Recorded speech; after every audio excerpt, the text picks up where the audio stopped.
One, this is not a 737 problem. It's a Boeing problem. And I know the FAA's gone in and they've done due diligence and inspections to assure that the door plugs of the 737 are installed properly and the fasteners are torqued properly.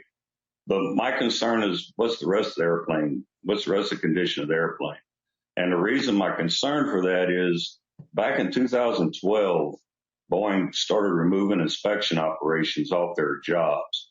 So it left the mechanics to buy off their own work. So what we're seeing with the door plug blowout is what I've seen with the rest of the airplane as far as jobs not being completed properly, inspection steps being removed, issues being ignored. My concerns are with the 737 and the 787 because those programs have really embraced the theory that quality is overhead and non-value added. So those two programs have really put a strong effort into removing quality from the process. When I first started working at Charleston, I was in charge with pushing back defects to our suppliers. And what that meant was I'd take a group of inspectors and actually go to the supplier and inspect their product before they sent it in.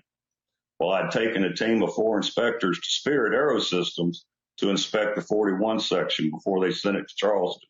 And we found 300 defects. Some of them were significant that needed engineering intervention. When I returned to Charleston, my senior manager told me we had found too many defects and he was going to take the next trip. So the next trip he went on, he took 2 of my inspectors. And when they got back, they were given accolades for only finding 50 defects. So I pulled that inspector aside and I said, did Spirit really clean up their act that quick? That don't sound right. And she was mad. She said, no, said the 2 inspectors were given 2 hours to inspect the whole 41 section and they were kicked off the airplane.